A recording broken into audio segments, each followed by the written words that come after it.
আমাদের পাঠশালায় সকলকে স্বাগত। আজকে আমরা ক্লাস 10 এর ফার্স্ট চ্যাপ্টার পরিবেশের জন্য ভাবনা সেটা রিভিশন ক্লাস স্টার্ট করছি। এখানে কি হবে, এখানে আমরা ফার্স্টে থিওরিগুলো একটু পড়ে নেব, তারপরে আমরা কোশ্চেন অ্যান্সার প্র্যাকটিস করব। ঠিক আছে, আগে থিওরিটা একবার ভালোভাবে পড়ে নিয়ে তারপরে আমরা কি করব, তারপরে আমরা কোশ্চেন অ্যান্সারের দিকে যাব। তাহলে আমাদের এখন আমাদের হবে ফার্স্ট চ্যাপ্টার যেটা পরিবেশের জন্য ভাবনা, তার থিওরি ক্লাস। তার থিওরিগুলো আগে দেখে নেবো বা কি আছে চ্যাপ্টারে সেগুলো আগে ওভারভিউ নেবো, তারপরে আমরা কোশ্চেন অ্যান্সার দেখবো। তাহলে ফার্স্ট আমাদের কি আছে, ফার্স্ট হচ্ছে যে পরিবেশের জন্য ভাবনা। এই চ্যাপ্টারে জানতে গেলে আমাদের কি জানতে হবে, ফার্স্ট জানতে হবে পরিবেশ কি। তাহলে আমাদের জানতে হবে পরিবেশ। পরিবেশ বলতে আমরা কি বুঝি, পরিবেশ বলতে আমরা বুঝি আমাদের চারপাশে যা আছে বা প্রাণী জগতের চারপাশে যা নিয়ে আমরা বসবাস করছি সেটাকে আমাদের পরিবেশ বলে। তার মানে কি, পরিবেশ বলতে বোঝায়, পরিবেশ বলতে কি বোঝায়, পরিবেশ বলতে বোঝায় যে পারিপার্শ্বিক অঞ্চল সমূহের বাহ্যিক অবস্থা যা উদ্ভিদ ও প্রাণীর বৃদ্ধি উন্নয়ন ও উন্নয়ন এবং প্রজননে প্রভাব বিস্তার করে, তাকে কি বলা হয়, তাকে বলা হয় পরিবেশ। তাহলে কি আছে, পরিবেশ। পরিবেশের মধ্যে আমাদের কি মেন কি আছে, মেন হচ্ছে আমাদের যে চ্যাপ্টার, সেই চ্যাপ্টারে মেন হচ্ছে আমাদের বায়ুমণ্ডল। মানে পরিবেশ মানে কি, আমাদের চারপাশের যে অঞ্চল আছে তার মধ্যে কি আছে, বায়ুমণ্ডল আছে। এবার এই বায়ুমণ্ডল নিয়ে আমাদের মেন যে চ্যাপ্টার, এই চ্যাপ্টারটা আমাদের মেন চ্যাপ্টারটা বায়ুমণ্ডল নিয়ে মেন। এবার বায়ুমণ্ডলের আমাদের কি জানতে হবে, বায়ুমণ্ডলের গঠন, বায়ুমণ্ডল কি দিয়ে গঠিত হয়। বায়ুমণ্ডল কি আছে, বায়ুমণ্ডল কি জানি আমরা, আমরা জানি পৃথিবী পৃষ্ঠের উপরে কি আছে, কয়েক হাজার কিলোমিটার উচ্চতা পর্যন্ত বিস্তৃত যে অদৃশ্য গ্যাসীয় পদার্থের আবরণ থাকে, যেটা কি হচ্ছে পৃথিবীর মাধ্যাকর্ষণ শক্তির জন্য এই পৃথিবী পৃষ্ঠের চারপাশে ঘুরে বেড়াচ্ছে, সেইটাকে কি বলা হচ্ছে, সেইটাকে বলা হচ্ছে বায়ুমণ্ডল। এই যে পৃথিবীর যে মাধ্যাকর্ষণ শক্তি যদি না থাকতো, তাহলে কি বায়ুমণ্ডল আমাদের পৃথিবীর আকর্ষণের জন্য থাকতো না, তাহলে বেড়ে যেত। ওই জন্য মাধ্যাকর্ষণ বলের প্রভাবে কি হচ্ছে, আমাদের পৃথিবী পৃষ্ঠকে চাদরের মতো কি আবৃত করে রেখেছে। একেই বলা হবে কি, একেই বলা হয় আমাদের বায়ুমণ্ডল। একে কি বলে, আমাদের বায়ুমণ্ডল। এবার বায়ুমণ্ডলের উপাদান, মানে বায়ুমণ্ডলের মধ্যে কি আছে, বায়ুমণ্ডলের মধ্যে অনেক গ্যাস আছে, তার সঙ্গে কি থাকে, জলীয় বাষ্প থাকে, ধূলিকণা থাকে, এগুলো সবকিছু থাকে। এবার মেন আমাদের কি, মেন কিছু গ্যাস আছে যেগুলো, তাদের কতটা কি পার্সেন্টেজ থাকে সেটা আমরা দেখবো। কি আছে, নাইট্রোজেন আছে। নাইট্রোজেন কত আছে, 78.09% আছে কি নাইট্রোজেন। অক্সিজেন কত আছে, অক্সিজেন আছে 20.95%। আর্গন আছে 0.93%। কার্বন ডাইঅক্সাইড আছে 0.03%। এছাড়াও কিছু নিষ্ক্রিয় গ্যাস, হাইড্রোজেন, তাছাড়াও কি থাকে, তাছাড়াও কার্বন মনোক্সাইড, এই জাতীয় গ্যাস, এইসব বিষাক্ত আরো অনেক গ্যাস আছে, সেগুলো নিয়ে অত ডিটেলস দরকার নেই। এই কটা হচ্ছে মেন গ্যাস, এগুলোর পার্সেন্টেজটা মনে রাখা দরকার। তারপরে কি আছে, তারপরে হচ্ছে আমাদের বায়ুমণ্ডল যে আছে, বায়ুমণ্ডলের যে পরপর স্তর হিসেবে আমাদের ভাগ করা হয়। বায়ুমণ্ডল কি কি, নিচ থেকে উপর পর্যন্ত আমরা যত উপরের দিকে যাই কি হয়, আমাদের বায়ুমণ্ডল হালকা হতে থাকে, নিচের দিকে বায়ুমণ্ডল হয় ভারী হয়, নিচের দিকে বায়ুমণ্ডলটা কি থাকে, ভারী থাকে। তাহলে কি, আমরা যত উপরের দিকে যেতে থাকবো আমাদের কি হবে, বায়ুমণ্ডল তত হালকা হতে থাকবে। এবার আমাদের যে বায়ুমণ্ডল আছে, বায়ুমণ্ডলকে মোটামুটি ভাবে ছয়টি স্তরে কি করা হয়, ভাগ করা যায়। বায়ুমণ্ডলকে আমাদের কটা স্তরে ভাগ করতে পারি, আমরা মোটামুটি আমরা 6টা স্তরে ভাগ করতে পারি। 6টা স্তরের মধ্যে আমরা একটা করে স্তর দেখবো, তার সাথে কি একটা করে স্তর দেখবো, এবং তার সাথে আমরা দেখবো যে সেই স্তরগুলোর মোটামুটি একটা ইম্পর্টেন্ট পয়েন্ট কি আছে, স্তরগুলো কাকে বলে বা স্তরগুলো কোনটা কি স্তর, সেইগুলো আমরা দেখবো। একটা করে স্তর দেখবো এবং তাদের ইম্পর্টেন্ট পয়েন্টগুলো দেখবো। ফার্স্ট আমাদের আছে ট্রপোস্ফিয়ার। ট্রপোস্ফিয়ার হচ্ছে বায়ুমণ্ডলের সবচেয়ে নিচের স্তর, যেটা কোথায় থাকে, বায়ুমণ্ডলের সবচেয়ে নিচের স্তর, যেটা কোথায় থাকে, যেটা হচ্ছে ভূপৃষ্ঠ সংলগ্ন যে স্তর, সেটা হচ্ছে আমাদের ট্রপোস্ফিয়ার, যেটা সর্বাপেক্ষা নিচের স্তর। এটাকে কি বলা হয়, এটাকে আমাদের বলা হয় ট্রপোস্ফিয়ার। এটাকে আমাদের কি বলা হচ্ছে, এটাকে আমাদের বলা হচ্ছে ট্রপোস্ফিয়ার। সর্বাপেক্ষা যে নিচের স্তর, সেটাকে আমাদের বলা হচ্ছে ট্রপোস্ফিয়ার। তারপরে কি আছে, তারপরে হচ্ছে এবার এই স্তরটা কি থাকে, এই স্তরটি উপর থেকে প্রায় 16 থেকে 18 কিলোমিটার পর্যন্ত বিস্তৃত থাকে। তার মানে কি এই স্তরটি সমুদ্রপৃষ্ঠ থেকে কত, সমুদ্রপৃষ্ঠ থেকে 16 থেকে 18 কিলোমিটার জুড়ে এই স্তরটি বিস্তৃত আছে। মানে কি সমুদ্রপৃষ্ঠ মানে ভূপৃষ্ঠ থেকে উপরের দিকে যাচ্ছে, উপরের দিকে কত কিলোমিটার পর্যন্ত, প্রায় 16 থেকে 18 কিলোমিটার পর্যন্ত বিস্তৃত থাকে। এই স্তরের নিচের দিকের উষ্ণতা কি হয়, নিচের দিকের উষ্ণতা, এটা উষ্ণতা হবে, নিচের দিকের উষ্ণতা 15 ডিগ্রি সেন্টিগ্রেড থেকে, আর উপরের দিকে তাপমাত্রা -56 ডিগ্রি সেন্টিগ্রেড হয়। এই স্তরের ক্ষেত্রে উচ্চতা বৃদ্ধির সঙ্গে সঙ্গে তাপমাত্রা ও চাপ উভয় কি হয়, উভয়ই হ্রাস পায়, উভয় তাপমাত্রা ও চাপ উভয়ই হ্রাস পায়। তার মানে কি হচ্ছে, তার মানে আমরা এই যে ট্রপোস্ফিয়ার স্তরটি দেখছি, এই স্তর থেকে আমরা যত উপরের দিকে যাব, উপরের দিকে যত যাওয়া হবে তত কি হবে, যত উপরের দিকে যাওয়া হবে তত এই স্তরে আমাদের কি হবে, যত উপরের দিকে যাওয়া হবে তত এই স্তরে আমাদের তাপমাত্রা এবং চাপ উভয়ই কমতে থাকবে। প্রতি 1 কিলোমিটার উচ্চতা বৃদ্ধিতে তাপমাত্রা প্রায় কত ডিগ্রি হ্রাস পায়, তাপমাত্রা প্রায় 6.5 ডিগ্রি সেন্টিগ্রেড কমে যায়, তাপমাত্রা প্রায় 6.5 ডিগ্রি সেন্টিগ্রেড কমে যায়। বায়ুমণ্ডলের প্রায় 75% গ্যাসীয় উপাদান, মানে কি বায়ুমণ্ডলের ম্যাক্সিমাম যে গ্যাসীয় উপাদান আছে সেগুলো কি থাকে, সেইগুলো এই স্তরেই বর্তমান থাকে। গ্যাসীয় উপাদান তার সঙ্গে কি ধূলিকণা, জলকণা এই স্তরে থাকে।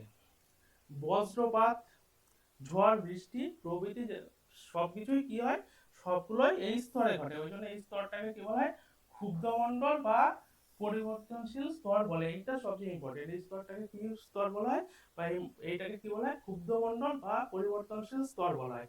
এটা ভালো করে মনে রাখতে হবে, এটাকে বলা হয় ক্ষুব্ধমণ্ডল বলা হয়। আর ট্রপোস্ফিয়ারের উপরের দিকের উষ্ণ, যে উপরের দিকের যে উষ্ণতা আছে সেই অঞ্চলটাকে কি বলে, সেই 10 থেকে 16 কিমি যে অঞ্চল, সেই অঞ্চলটাকে আমাদের বলা হয় ট্রপোপোজ। উপরের দিকে যে পার্টটা থাকছে সেটাকে আমাদের বলা হচ্ছে ট্রপোপোজ বলা হয়।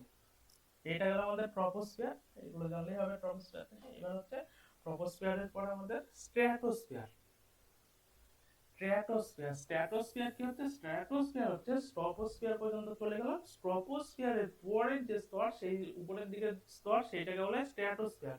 তার মানে কি স্ট্রপোস্ফিয়ারের উপর থেকে 16 থেকে 45 কিমি পর্যন্ত বিস্তৃত বায়ুমণ্ডলের স্তরটির নাম কি, সেই স্তরটার নাম হচ্ছে স্ট্র্যাটোস্ফিয়ার। তাহলে কি হচ্ছে, আমরা চলে যাচ্ছি ট্রপোস্ফিয়ারের টপ লেভেল পর্যন্ত। ট্রপোস্ফিয়ারের উপরে যতটা যাব, উপরে কত যাব, 16 থেকে 45 কিমি পর্যন্ত যে স্তর, সেটাকে কি বলা হবে, সেই স্তরটাকে আমাদের বলা হবে স্ট্র্যাটোস্ফিয়ার। সেই স্তরটার নাম কি আমাদের, সেই স্তরটার নাম হচ্ছে আমাদের স্ট্র্যাটোস্ফিয়ার। স্ট্র্যাটোস্ফিয়ার কি হচ্ছে, স্ট্র্যাটোস্ফিয়ার হচ্ছে ট্রপোস্ফিয়ারের উপরে, ট্রপোস্ফিয়ারের উপরের দিকে আমাদের 16 থেকে প্রায় 45 কিমি পর্যন্ত গেলে আমাদের কি হবে, সেই স্তরটার নাম হচ্ছে আমাদের স্ট্র্যাটোস্ফিয়ার। এবার স্ট্র্যাটোস্ফিয়ারের টেম্পারেচার কি হবে, আমরা আগের বার কি দেখেছিলাম, আমরা যত উচ্চতা উপরের দিকে যাচ্ছিলাম তত টেম্পারেচার ডিক্রিজ করছিল।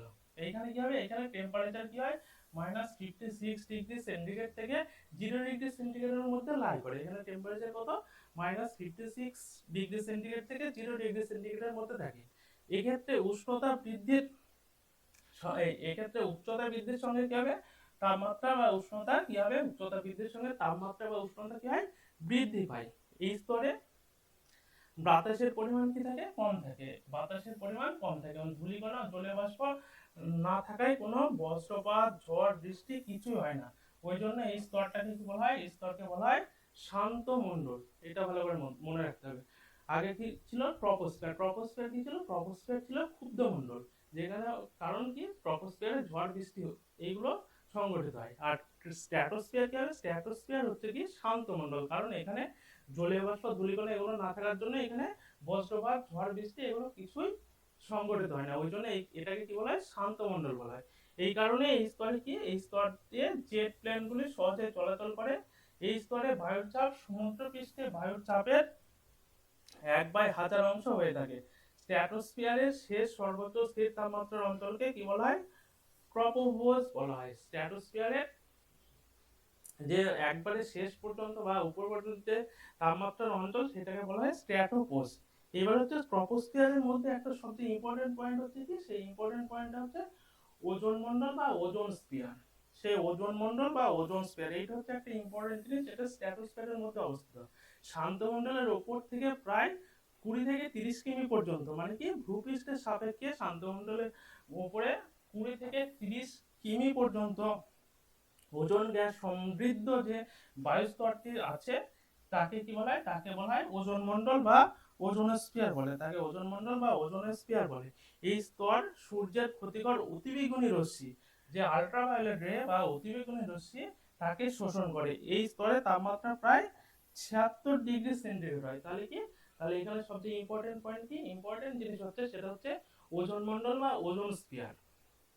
ওজোন স্ফিয়ারটা কোথায় পাচ্ছি, ওজোন স্ফিয়ার পাচ্ছি আমরা শান্তমণ্ডল বা স্ট্র্যাটোস্ফিয়ারের মধ্যে পাওয়া যায়। স্ট্র্যাটোস্ফিয়ারের মধ্যে 20 থেকে 30 কিলোমিটার পর্যন্ত, কি ভূপৃষ্ঠের সাপেক্ষে 20 থেকে 30 কিলোমিটার পর্যন্ত ওই যে অঞ্চল, ওই অঞ্চলে একটা ওজোন গ্যাস সমৃদ্ধ যে বায়ুস্তর আছে বা ওজোন গ্যাসের যে একটা স্তর আছে সেটাকে বলা হচ্ছে ওজোন মণ্ডল। এইটার মেন কাজ কি হচ্ছে, আমাদের সূর্যের থেকে যে ক্ষতিকর অতিবেগুনি রশ্মি সেটাকে কি করে, সেটাকে শোষণ করে। এবার হলো আমার কি, এবার আসছে আমাদের মেসোস্ফিয়ার। মেসোস্ফিয়ার কি হবে, মেসোস্ফিয়ার হচ্ছে তাহলে স্ট্র্যাটোস্ফিয়ারের উপরের অঞ্চল। স্ট্র্যাটোস্ফিয়ারের উপর থেকে 50 থেকে 80 কিমি পর্যন্ত বিস্তৃত বায়ুমণ্ডলীয় স্তরকে কি বলা হয়, বায়ুমণ্ডলীয় স্তরকে বলা হয় মেসোস্ফিয়ার। তাহলে মেসোস্ফিয়ার কি হচ্ছে, স্ট্র্যাটোস্ফিয়ারের উপরে, স্ট্র্যাটোস্ফিয়ারের উপরে কতটা উপরে থাকে, স্ট্র্যাটোস্ফিয়ারের উপরে 50 থেকে 80 কিলোমিটার পর্যন্ত বিস্তৃত যে বায়ুমণ্ডলীয় স্তর সেটাকে বলা হচ্ছে মেসোস্ফিয়ার। এই মেসোস্ফিয়ারের উচ্চতা বৃদ্ধির সঙ্গে সঙ্গে ধীরে এবং অসমভাবে উষ্ণতা হ্রাস পেতে থাকে। এটা হচ্ছে উষ্ণতা হ্রাস পেতে থাকে। তাহলে মেসোস্ফিয়ারের ঊর্ধ্বসীমায় অর্থাৎ সর্বোচ্চ উচ্চতায় তাপমাত্রা প্রায় -90 ডিগ্রি সেন্টিগ্রেড, প্রায় -90 ডিগ্রি সেন্টিগ্রেড হয়। এই তাপমাত্রাই হলো বায়ুমণ্ডলের কি, বায়ুমণ্ডলের সর্বনিম্ন তাপমাত্রা। তাহলে বায়ুমণ্ডলের সর্বনিম্ন তাপমাত্রা কোন স্তরে পাচ্ছে, সেটা হচ্ছে মেসোস্ফিয়ার। আর মেসোস্ফিয়ারের উপরের তলের যে অঞ্চল, উপরের দিকের অঞ্চলকে বলা হয় মেসোপজ। আর এই মেসোস্ফিয়ার হচ্ছে বায়ুমণ্ডলের সবচেয়ে শীতলতম স্তর, এইটা ভালো করে মনে রাখতে হবে। বায়ুমণ্ডলের সবচেয়ে শীতলতম স্তরকে, সেই শীতলতম স্তর হচ্ছে কি, সেটা হচ্ছে মেসোস্ফিয়ার। তাহলে বায়ুমণ্ডলের সবথেকে শীতলতম স্তর কাকে বলা হচ্ছে, সেটা হচ্ছে মেসোস্ফিয়ার। মেসোস্ফিয়ার হচ্ছে কি বায়ুমণ্ডলের সবথেকে শীতলতম স্তর। এবার কি, এবার হচ্ছে থার্মোস্ফিয়ার। মেসোস্ফিয়ার হয়ে গেল, এবার হচ্ছে থার্মোস্ফিয়ার। থার্মোস্ফিয়ার কি, থার্মোস্ফিয়ার হচ্ছে মেসোস্ফিয়ারের উপরের অঞ্চল। তাহলে আমরা নিচ থেকে পরপর ধাপে ধাপে যাচ্ছি। তাহলে মেসোস্ফিয়ারের পরবর্তী যে স্তর, সেই স্তরটার নাম হচ্ছে থার্মোস্ফিয়ার। মেসোস্ফিয়ারের উপরে অর্থাৎ 80 থেকে 500 কিমি পর্যন্ত বিস্তৃত বায়ুমণ্ডলের স্তরকে থার্মোস্ফিয়ার বলে। বায়ুমণ্ডলের এই স্তরে বাতাসের অস্তিত্ব নেই, তাই আকাশকে কি দেখায়, কালো বর্ণে দেখায়, কারণ এখানে কোনো লাইটের স্ক্যাটারিং হয় না। এখানে কি দেখায়, বায়ুমণ্ডল থাকে না বলে একে কি কালো দেখায়। এখানে উচ্চতা বৃদ্ধির সঙ্গে সঙ্গে অতিবেগুনি রশ্মি, এক্স রে, গামা রে, মহাজাগতিক রশ্মি বা কসমিকের প্রভাব দ্রুত হারে তাপমাত্রা বৃদ্ধি পেতে সাহায্য করে। দ্রুত হারে কি করে, তাপমাত্রা বৃদ্ধি পেতে সাহায্য করে। এর ঊর্ধ্ব সময় তাপমাত্রা প্রায় 1250 ডিগ্রি সেন্টিগ্রেড হয়। এই স্তরের নিম্নাংশে বায়বীয় উপাদানগুলি সূর্যরশ্মির তেজস্ক্রিয় ক্ষুদ্র তরঙ্গ দ্বারা ধনাত্মক ও ঋণাত্মক আয়নে ভেঙে যায়। তাহলে কি হচ্ছে, এইখানে যে বায়বীয় যে উপাদানগুলো আছে সেগুলো কি হবে, সেগুলো এই যে বায়বীয় উপাদান সেগুলো কি হচ্ছে, সেইগুলো এই স্তরে এসে ভেঙে যাচ্ছে। কিভাবে ভাঙছে, আমাদের পজিটিভ নেগেটিভ আয়নে ভেঙে যাচ্ছে, মানে ধনাত্মক ঋণাত্মক আয়নে ভেঙে যাচ্ছে। ওই জন্য এই স্তরটার নাম হচ্ছে কি, এই স্তরটার নাম হচ্ছে আয়নোস্ফিয়ার। আমরা যে থার্মোস্ফিয়ার বলছি, থার্মোস্ফিয়ার স্তরের আরেকটা নাম কি বলা হচ্ছে, আরেকটা নাম বলা হচ্ছে, সেটাকে বলা হয় আয়নোস্ফিয়ার। তাহলে থার্মোস্ফিয়ার বা আয়নোস্ফিয়ার। এবার থার্মোস্ফিয়ার থেকে একটা মোস্ট ইম্পর্টেন্ট কোশ্চেন, কি থার্মোস্ফিয়ারে বেতার তরঙ্গ প্রতিফলিত হয়। এটা একটা মোস্ট ইম্পর্টেন্ট কোশ্চেন, কোন স্তর থেকে বেতার তরঙ্গ প্রতিফলিত হয়, সেটা হচ্ছে কি থার্মোস্ফিয়ার বা আয়নোস্ফিয়ার। তাই আমরা বেতার বা রেডিও শুনতে পাই, সেটা কোন স্তর থেকে রিফ্লেকশন হয়ে আসে বা প্রতিফলিত হয়ে আসে, সেটা হচ্ছে থার্মোস্ফিয়ার বা আয়নোস্ফিয়ার থেকে। থার্মোস্ফিয়ারের যে উচ্চতায় আর তাপমাত্রা বৃদ্ধি হলে সেই অঞ্চলটিকে কি বলা হয়, থার্মোপোজ বলা হয়। তাহলে থার্মোস্ফিয়ারের যে উচ্চতায় আর তাপমাত্রা বা উষ্ণতার বৃদ্ধি হয় না, তাপমাত্রা বা উষ্ণতার বৃদ্ধি হয় না, সেটাকে কি বলা হয়, সেই অঞ্চলটাকে বলা হয় থার্মোপোজ বলা হয়। আর আন্তর্জাতিক স্পেস স্টেশনের কক্ষপথটি বায়ুমণ্ডলের এই স্তরে ভূপৃষ্ঠ থেকে প্রায় 320 থেকে 380 কিমি উচ্চতায় অবস্থান করে। তাহলে কি আন্তর্জাতিক স্পেস স্টেশন সেটা আমরা কোন স্তরে পাচ্ছি, সেই স্পেস স্টেশনের কক্ষপথটি বায়ুমণ্ডলের এই স্তরে, আন্তর্জাতিক স্পেস স্টেশনের কক্ষপথটি বায়ুমণ্ডলের এই থার্মোস্ফিয়ার বা আয়নোস্ফিয়ার স্তরে প্রায় 320 থেকে 380 কিমি উচ্চতায় অবস্থান করে। তাহলে মনে থাকবে, তাহলে আন্তর্জাতিক স্পেস স্টেশন, আন্তর্জাতিক যে স্পেস স্টেশনের কক্ষপথ সেটা কি, সেটা থার্মোস্ফিয়ার বা আয়নোস্ফিয়ার এই স্তরে অবস্থান করে। এবার কি আছে, এবার হচ্ছে আমাদের এক্সোস্ফিয়ার। এক্সোস্ফিয়ার কোথায় হবে, তাহলে থার্মোস্ফিয়ারের উপর থেকে থার্মোস্ফিয়ারের উপরে 500 থেকে 750 কিমি পর্যন্ত বিস্তৃত স্তরকে 550 থেকে তার মানে কার উপরে, থার্মোস্ফিয়ার বা আয়নোস্ফিয়ারের উপরে 500 থেকে 700 কিমি পর্যন্ত বিস্তৃত স্তরকে কি বলা হয়, এক্সোস্ফিয়ার বলা হয়। এক্সোস্ফিয়ারের উচ্চতা বৃদ্ধির সঙ্গে উষ্ণতা বৃদ্ধি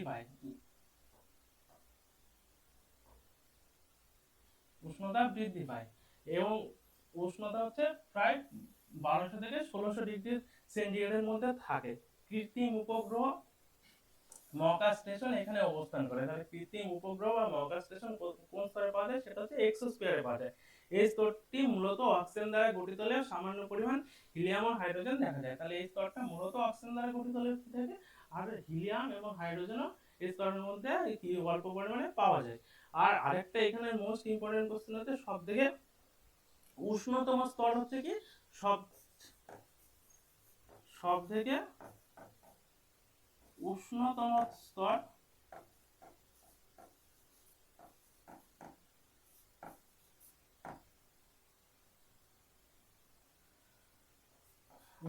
স্তর কি, সেইটা হচ্ছে এক্সোস্ফিয়ার। তাহলে এটা কি সবথেকে হাই টেম্পারেচার যে স্তরে থাকে সেই স্তরটার নাম কি, সেই স্তরটাই হচ্ছে এই স্তরটা, এক্সোস্ফিয়ার। তাহলে উষ্ণতম স্তর সেটা কি, সেটা হচ্ছে এক্সোস্ফিয়ার। উষ্ণতম স্তর, সবথেকে উষ্ণতম স্তর সেটা হচ্ছে এক্সোস্ফিয়ার। এবার হচ্ছে ম্যাগনেটোস্ফিয়ার। ম্যাগনেটোস্ফিয়ার কার উপরে থাকবে, এক্সোস্ফিয়ারের উপর। বায়ুমণ্ডলের যে শেষ সীমা সেটা হচ্ছে প্রায় 750 থেকে 10,000 কিমি পর্যন্ত বিস্তৃত যে স্তর, সেই স্তরটাকে আমরা কি বলি, সেই স্তরটার নাম হচ্ছে কি, সেই স্তরটার নাম হচ্ছে ম্যাগনেটোস্ফিয়ার। এই স্তরের উষ্ণতা 1600 ডিগ্রি সেন্টিগ্রেডের বেশি হয়ে থাকে। তাহলে উষ্ণতা 1600 বেশি হয়ে থাকে। এই স্তরের সমস্ত বায়বীয় উপাদান আয়নিত অবস্থায় থাকে। অধিক উষ্ণতার উপাদানগুলির বলয়াকারে থাকে। এই স্তরে কি থাকে, এই স্তরে হচ্ছে ভ্যান অ্যালেন বিকিরণ বলয় এই স্তরে পাওয়া যায়। ভ্যান অ্যালেন বিকিরণ বলয় এই স্তরে পাওয়া যায়। অধিক উচ্চতায় উপাদানগুলি বলয়াকারে থাকে।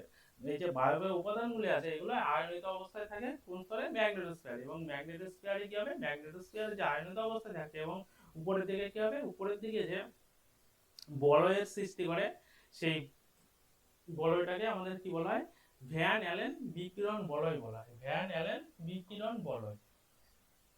এবার হচ্ছে ওজোন স্তর। এবার ওজোন স্তর সম্বন্ধে একটু ডিটেলস আমাদের দিচ্ছে। ওজোন স্তর কি, ওজোন স্তর হচ্ছে আমাদের কোথায় পেলাম ওজোন স্তর, ওজোন স্তর পাওয়া গেল আমাদের স্ট্র্যাটোস্ফিয়ারে।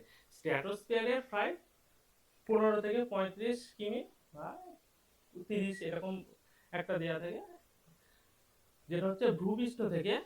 সেই উচ্চতায় কি থাকে, সেই উচ্চতায় আমাদের 3টি অক্সিজেন পরমাণু দ্বারা গঠিত ওজোন গ্যাসের যে ঘন স্তর থাকে তাকে ওজোন স্তর বা ওজোনস্ফিয়ার বলে।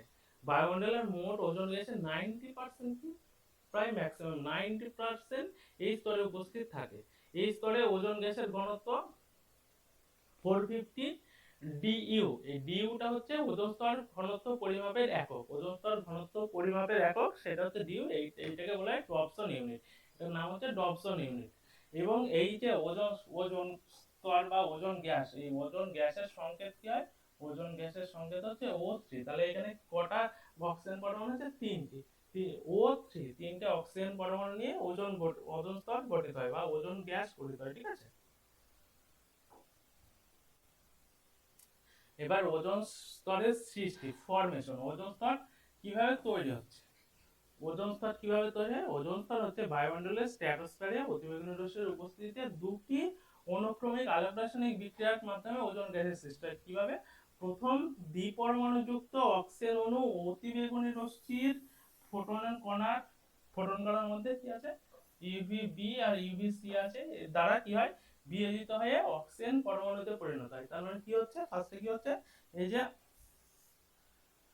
অক্সিজেন অণু আছে O2, অক্সিজেন অণু হচ্ছে O2, সেটা কি হবে, সেইটা কার প্রভাবে, এই অতিবেগুনি রশ্মির প্রভাবে, অতিবেগুনি রশ্মির প্রভাবে কি হবে, বিয়োজিত হয়ে আমাদের অক্সিজেন অণু থেকে অক্সিজেন পরমাণু তৈরি করবে। সেই পরমাণু কি, পরমাণু হচ্ছে শুধু ও, তাহলে দুটো, একটা অক্সিজেন অণু ছিল সেখান থেকে কি হচ্ছে, দুটো অক্সিজেন পরমাণু তৈরি হচ্ছে।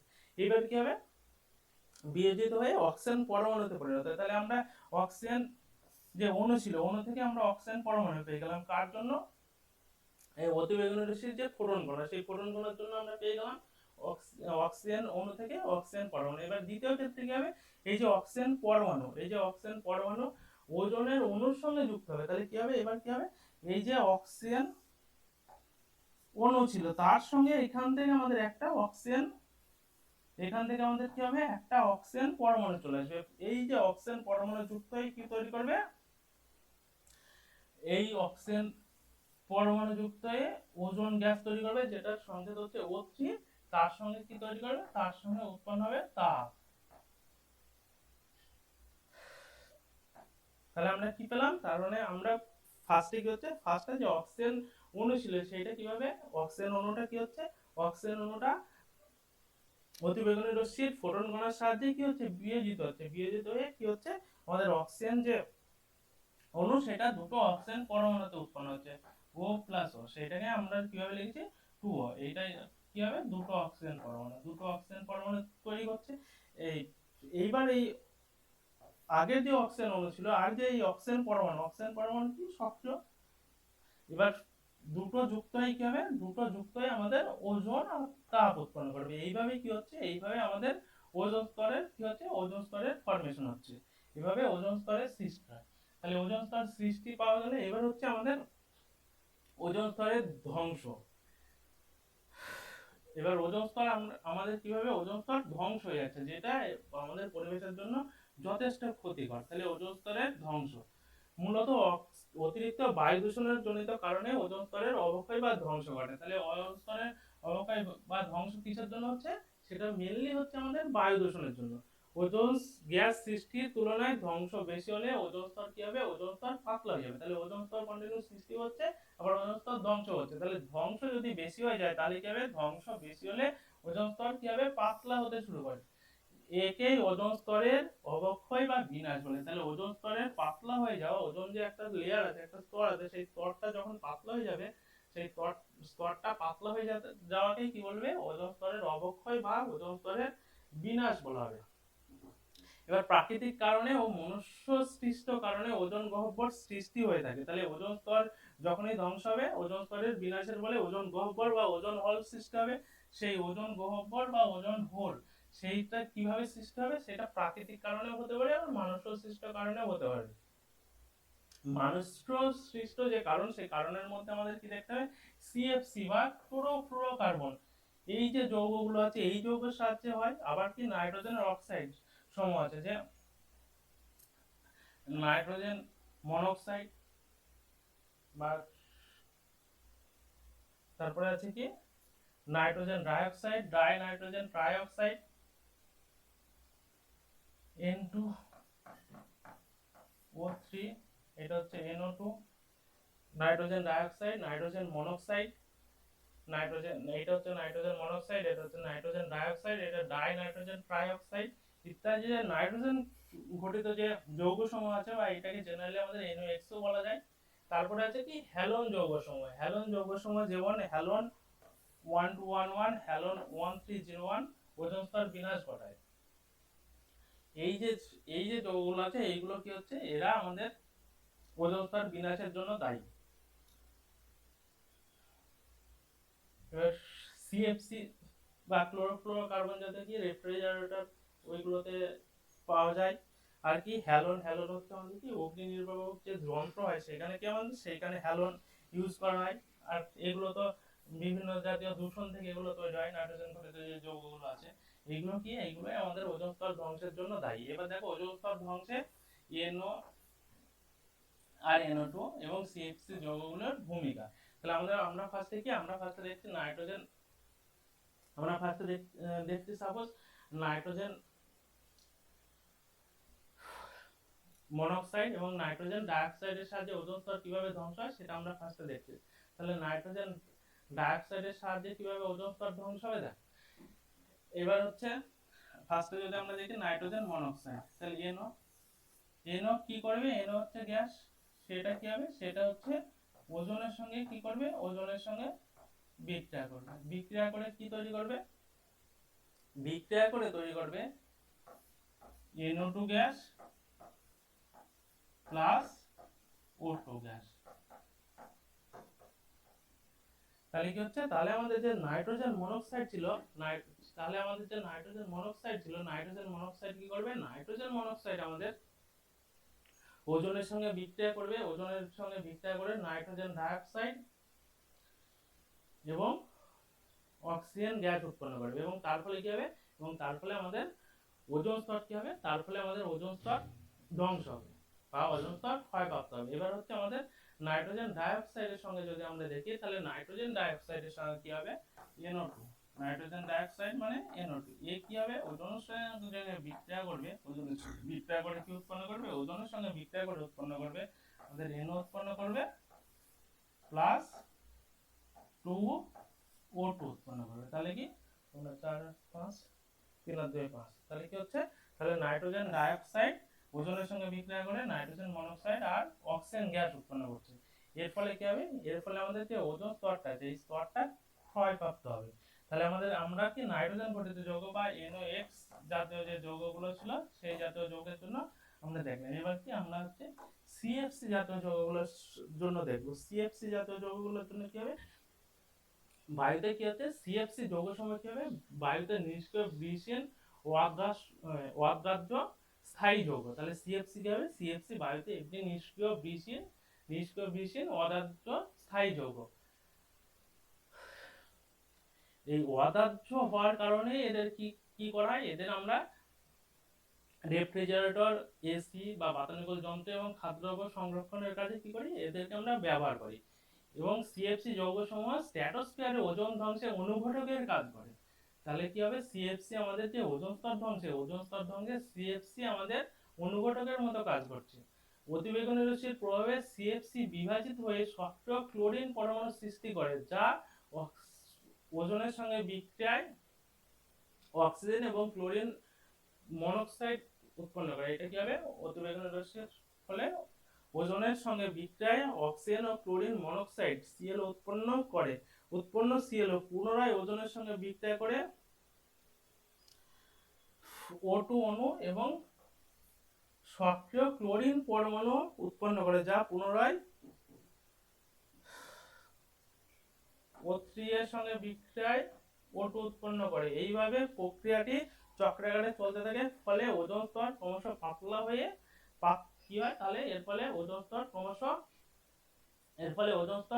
পাতলা হয়ে যায়, এবং পাতলা হওয়ার ফলে কি তৈরি করে, এবং পাতলা হওয়ার ফলে এবং ওজোন স্তর কি হবে, পাতলা হয়ে ক্ষয়প্রাপ্ত হয়। পরীক্ষায় জানা গেছে, মানে একটা মোটামুটি একটা অ্যাজাম্পশন বলি কি হবে, একটা সক্রিয় ক্লোরিন পরমাণু লক্ষাধিক ওজন অণু বিয়োজন ঘটাতে পারে।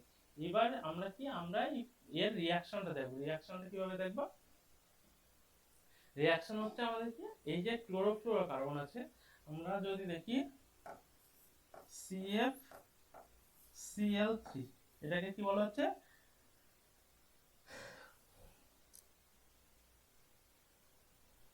এটা হচ্ছে কি হচ্ছে, এটা হচ্ছে ওজনের সঙ্গে বিক্রিয়া করছে, বিক্রিয়া করে কি তৈরি করবে, ওজনের, এটা ফার্স্টে কি হচ্ছে, ফার্স্টে এরা হচ্ছে আমাদের বিয়োজিত হচ্ছে। ফার্স্টে কি হবে, ফার্স্টে CFC কি হবে, CFC আগে বিয়োজিত হবে, বিয়োজিত হয়ে কি তৈরি করবে, CFC আগে বিয়োজিত হবে, বিয়োজিত হয়ে ইউরিনের সাথে বিয়োজিত হবে, বিয়োজিত হয়ে আমাদের কি তৈরি করবে, বিয়োজিত হয়ে সক্রিয় ক্লোরিন পরমাণু তৈরি করবে।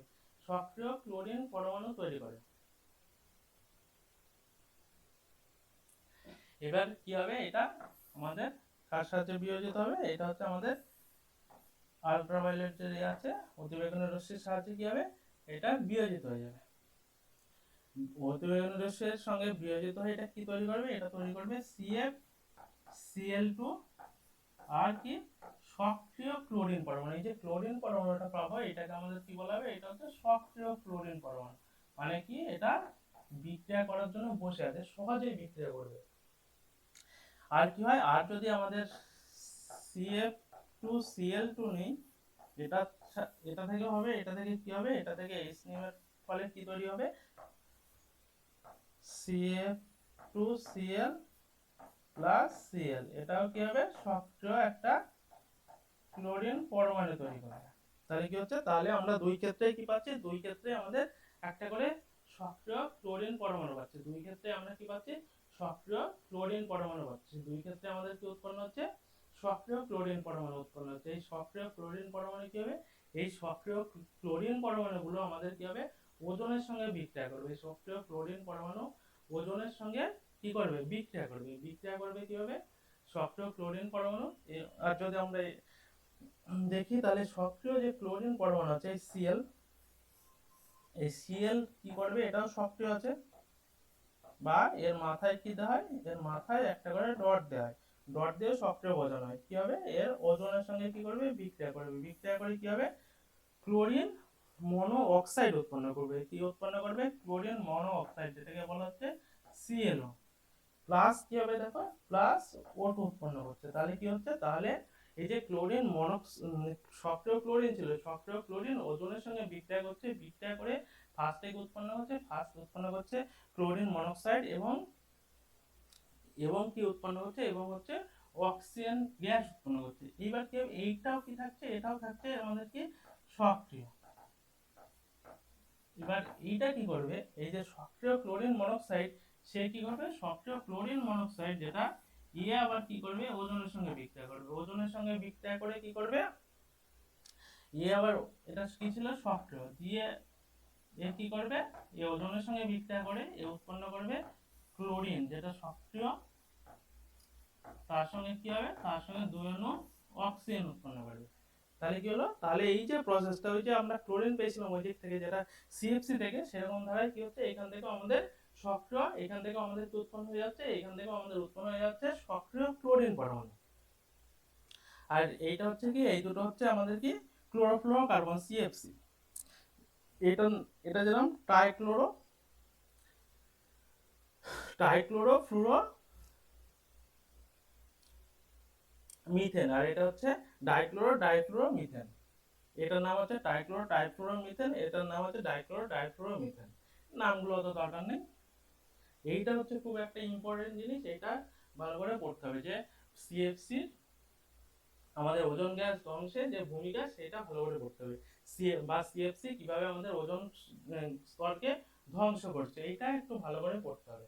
আর কি আছে, আর হচ্ছে আমাদের ওজোন স্তর ধ্বংসের জন্য স্বাস্থ্য এবং পরিবেশের উপর যে ক্ষতিকারক প্রভাব, ওজোন স্তরের জন্য, ওজোন স্তর ধ্বংসের জন্য যে ক্ষতিকারক প্রভাব, সেইগুলো ভালো করে পড়তে হবে। ওজোন স্তরের উপর যে ক্ষতিকারক প্রভাব, সেটা ভালো করে পড়তে হবে। কার জন্য, এই ওজোন স্তর ধ্বংসের জন্য। স্বাস্থ্যের উপর যে ক্ষতিকারক প্রভাব, সেটা দেখতে হবে। কি আছে, ওজোন স্তর বিলুপ্তি করলে মানুষ সহ সকল প্রকার উদ্ভিদ এবং প্রাণীর এবং জলবায়ুর বাসস্থানের ক্ষেত্রে নানা রকম ক্ষতিকর প্রভাব পড়ে। কি হয়, আমাদের এই যে ওজোন স্তর ধ্বংসের ফলে কি হচ্ছে, ত্বক ক্যান্সারের সম্ভাবনা বেড়ে যায়, ত্বকের যে ক্যান্সার সেই সম্ভাবনা বেড়ে যায়, এবং মানুষের রোগ প্রতিরোধ ক্ষমতা কমে যাবে। সামুদ্রিক যে প্ল্যাঙ্কটন আছে, সেগুলো কি হবে, এই ইউভি রে দ্বারা সেইগুলো ক্ষতিগ্রস্ত হবে। ইউভি রে বা আল্ট্রাভায়োলেট রে, যেটা হচ্ছে অতিবেগুনি রশ্মি। কিছু প্রাণীর ক্ষেত্রে প্রজনন ক্ষমতা কি হবে, প্রজনন ক্ষমতা হ্রাস পাবে। সূর্যের অতিবেগুনি রশ্মি ভূপৃষ্ঠে আপতিত হলে উদ্ভিদের সালোক সংশ্লেষের হার এবং শস্য ফলনের হার কি হবে, হ্রাস পাবে। তাহলে আমাদের যে উদ্ভিদের যে খাদ্য উৎপাদনের যে ক্ষমতা বা সালোক সংশ্লেষ প্রক্রিয়া, সেটা কি হবে, সেইটা হ্রাস পাবে। তাহলে কি হচ্ছে, ভূপৃষ্ঠের স্ট্র্যাটোস্ফিয়ারের O3 বিলুপ্ত হলে সূর্যের অতিবেগুনি রশ্মি এই স্তরে শোষিত না হয়ে ভূপৃষ্ঠে আপতিত হবে। তাহলে স্ট্র্যাটোস্ফিয়ারের যে ওজোন স্তর আছে সেই ওজোন স্তরে যদি আমাদের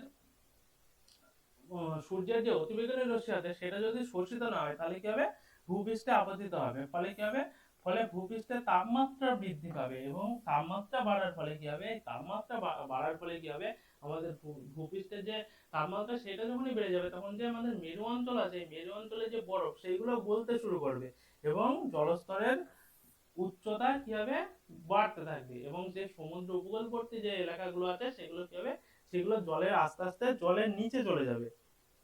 আর তাপমাত্রা বৃদ্ধিতে জমির আর্দ্রতা এবং জলাশয়ের জল কমে যাবে। ফলে কি হবে, ফলে ফসল উৎপাদন ব্যাহত হবে। তার ফলে কি হবে, তার ফলে আমাদের যে ফসলের যে উৎপাদন সেটা কি হবে, সেটা ব্যাহত হবে। এইগুলো হচ্ছে মেন ওজোন স্তরের জন্য, ওজোন স্তরের যে যদি ক্ষয়প্রাপ্ত হয় তাহলে তার যে এফেক্ট পড়বে, তার যে প্রভাব পড়বে সেইগুলো হচ্ছে, এইগুলোই হচ্ছে তার মেন এফেক্ট। আমাদের আজকে এই পর্যন্ত থাকছে। তাহলে ওজোন স্তর পর্যন্ত, ওজোন স্তরের ক্ষতিকর প্রভাব পর্যন্ত হয়ে গেল, এই পর্যন্ত থাকছে। এর পরবর্তী যে ক্লাস হবে, এর পরবর্তী ক্লাস এর পরে থেকে শুরু হবে এবং তারপরে কি হবে, এর পরবর্তী ক্লাস এরপরে থেকে এই চ্যাপ্টারটা কমপ্লিট হবে। কমপ্লিট হওয়ার পরে আমাদের যে কোশ্চেন আনসার, কোশ্চেনগুলো নিয়ে আলোচনা হবে, কিছু কোশ্চেন বা এমসিকিউ জাতীয় কোশ্চেন বা শর্ট কোশ্চেন সেগুলো নিয়ে আলোচনা করা হবে। যদি ক্লাসটা ভালো লাগে তাহলে সাবস্ক্রাইব করে রেখো পরবর্তী ক্লাস পাওয়ার জন্য। ধন্যবাদ সবাইকে।